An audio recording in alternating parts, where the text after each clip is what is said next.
also done some residencies at AUC. I met some of the students there of music, and found them to be extremely eager to learn and open to things.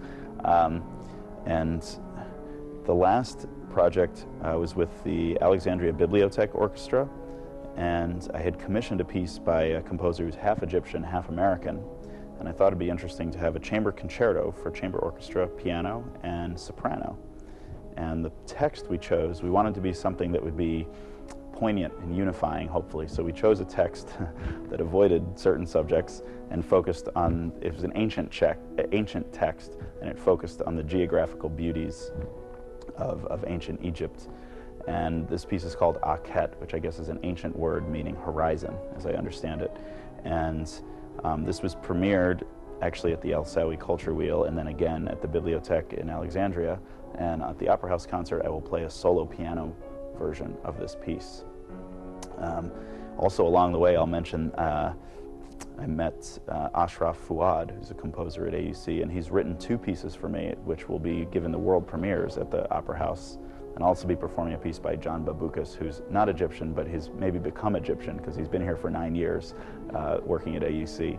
So those are sort of some experiences about Egypt, but I've always adored coming to Egypt. I'm obsessed with koshery. I only wish I didn't get so tired after eating it. And I will say this, I've never come to a country that has better juice, better fresh juice. Go to a fresh juice stand, mango juice. So this is always the symbols in my mind for arriving in Egypt and being in Egypt.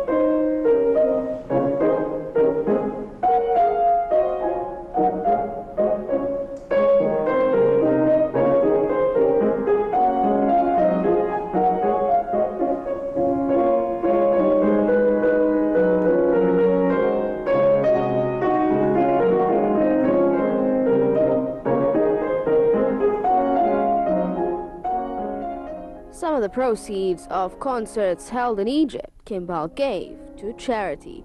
One of the ways it did happen in Egypt that I haven't mentioned yet is I had a friend in New York who works with a project called Global Fund for Widows, and she has partnered with an Egyptian organization called Al Fanar, and they have a project called the Amal Project, and this is to empower, organize widows to help them start their own businesses and initiatives. It's kind of like I don't understand all the details. It's sort of like microloan plus skills training.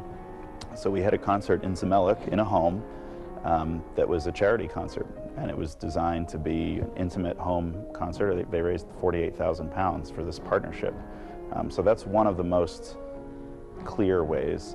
Well, to be honest with you, I haven't found, I know Egypt a little bit. I've been here maybe 5 or 6 times, but I don't know Egypt extremely well. I've only found one person who has a grand piano in their home. So they were the ones who hosted this particular benefit concert. So that's one very powerful link, is just to have a charity event. We've also done many concerts at this place called Village of Hope. This is outside of Alexandria. It was started by Nada Thabit, and this is a place that gives home and also purpose to mentally challenged individuals. So they make, they have a baking room, so they teach everyone how to cook, and then they make these large quantities and they sell them, and they make pouches, they make all kinds of things.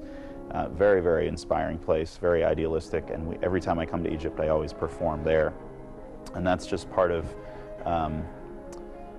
that's a different kind of linking with charity. It's just being a sort of, I'm an international traveling musician. I make it a priority to go to Village of Hope all the time. It's good to have a sort of a diet of doing concerts like that, because you recognize,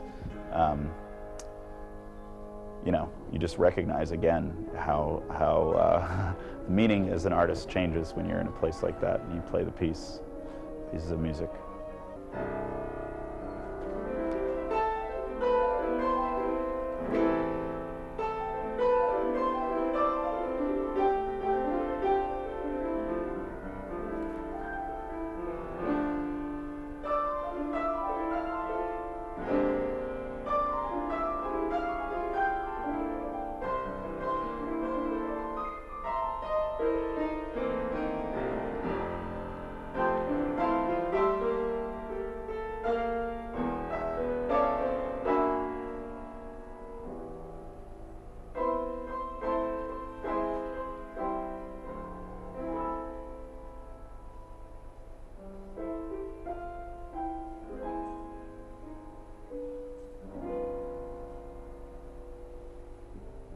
He also created a master's class in the Conservatoire Musical Theatre Institution in Egypt. What do you find to be the most challenging thing about this, playing this piece? Probably doing all these interior notes, inner notes. The interior notes. Yes, doing all them perfectly, but showing that they're the melody. This is the melody. Right, right. So making the difference between the melody and the intricate, and actually the melody is probably more important that people hear it, but it's a little bit, seems easier to play. And then the interior notes are complex and they take a lot of attention, but they should just kind of be going on all the time. Yeah.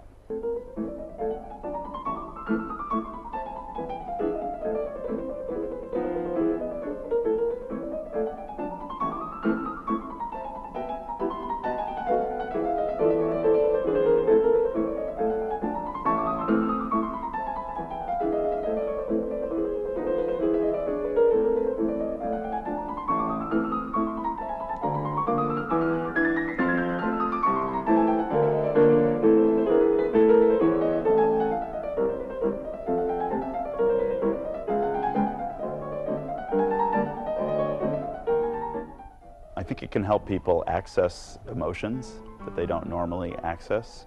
I think it can help people from a spiritual standpoint as well. Again, it's sort of an access to a different way of being, slightly, and it can help people heal. It can help you integrate different parts of yourself, and also to give just a new perspective, hopefully project some kind of unity. I mean, the most poignant example I have of that is in Afghanistan, where there's so much security. So I was playing some Chopin piece to a room of these Afghan music students, and there's 6 machine gun guards at the door.